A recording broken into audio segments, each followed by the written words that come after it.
Salam, bu videoda sizə Progress IMS Claim Manager sisteminin qəza komissarı modulunu təqdim edirik. Gəlin birlikdə bu modulun necə işlədiyinə diqqətlə nəzər yetirək. Qəza komissarı modulu 3 əsas hissədən ibarətdir: cari hadisələr, axtarış və təsdiq. İlk olaraq cari hadisələr bölməsinə keçid alaq. Çağrı mərkəzi operatoru tərəfindən qeydə alınan müraciətlər hadisənin baş verdiyi əraziyə uyğun olaraq qəza komissarına ötürülür. Hər bir qəza komissarı yalnız ona təhkim olunmuş hadisələri rahat şəkildə görə bilər. Əgər mövcud hadisələr arasında 3 iş günü ərzində heç bir əməliyyat həyata keçirilməyibsə, bu gecikmə kimi qeyd olunur. Sistemdə xüsusi vizual qeydlər sayəsində hansı hadisələrin gecikdiyini aydın şəkildə müşahidə edə bilərsiniz. Burada hadisələr statusların müxtəlifliyinə görə fərqli rəngli kartlarla görüntülənir. Təyinat dəyişikliyi və ya geri qaytarılma statusları ilə qarşılaşdıqda müvafiq hadisəyə keçid edərək daha ətraflı məlumatları nəzərdən keçirə bilərik.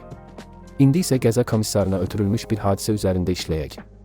Hadisə məlumatlarını daha ətraflı nəzərdən keçirmək və lazımlı sahələri doldurmaq üçün mövcud kart hissəsinə daxil olaq. Açılan səhifədə hadisə ilə bağlı bütün əsas məlumatlar və iştirakçı siyahısı aydın şəkildə təqdim olunur. Hadisəni qəbul edib işə başlaya bilərik.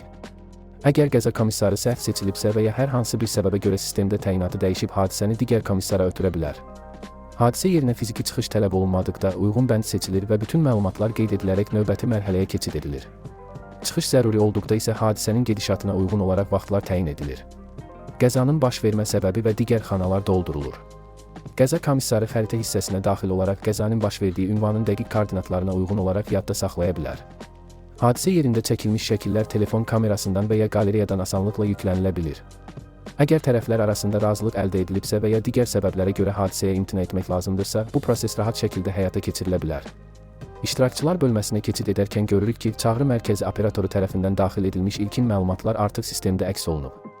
Burada iştirakçı məlumatlarını düzəliş etmək, əlavə etmək və ya silmək mümkündür. Natamam qalmış digər iştirakçı məlumatları tamamlamaq üçün düzəliş pəncərəsinə keçid edirik. Əvvəlcə sığortalının bütün məlumatlar tam şəkildə doldururuq. Sonra isə qarşı tərəfin natamam məlumatlarına keçid alaraq bu bölmədə də məlumatlar uyğun xanalarda qeyd olunur və son olaraq yadda saxla düyməsini sıxırıq. Əgər qəza komissarı hadisə zamanı əlavə iştirakçı aşkar edibsə, yeni iştirakçı düyməsi sıxılır. Açılan pəncərədə 3 növ iştirakçı qeydiyyata almaq mümkündür: nəqliyyat vasitəsi, bədən xəsarəti və əmlak. Əgər iştirakçı avtomobildirsə, nömrəsini qeyd edərək axtarış edilir. Daxil edilən nömrə sığorta şirkətinin satış sistemində aktiv müqaviləsi tapıldığı təqdirdə sığorta məlumatları birbaşa xanalara doldurulur və avtomatik sığortalı kimi seçilir. Əks halda isə qarşı tərəf kimi manual məlumatlar daxil edilir. Digər məlumatlar diqqətlə qeyd edildikdən sonra yekunlaşdırmaq üçün yadda saxla düyməsi sıxılır. İştirakçılar hissəsinin əsas funksiyalarından biri də avtomobilin zədələnmiş hissələrinin qeyd edilməsidir. Raport bölməsinə keçid edərək avtomobilin ümumi və salon hissələrindəki zədələri vizual interfeysdə asanlıqla seçmək mümkündür. Əlavə hissələri də qeyd etmək üçün xüsusi imkan yaradılıb. Məlumatlar doldurulduqdan sonra yadda saxla düyməsi sıxılır.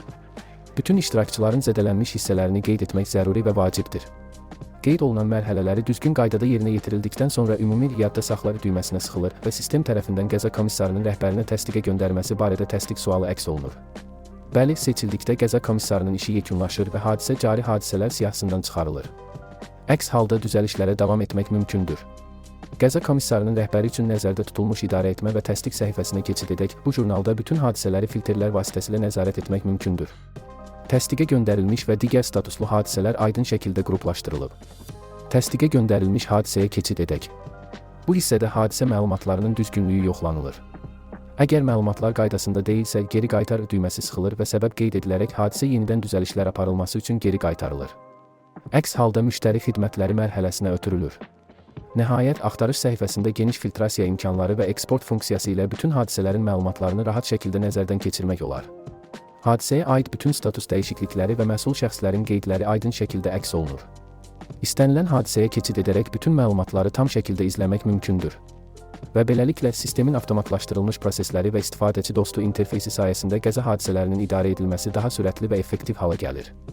Diqqətiniz üçün təşəkkür edirik.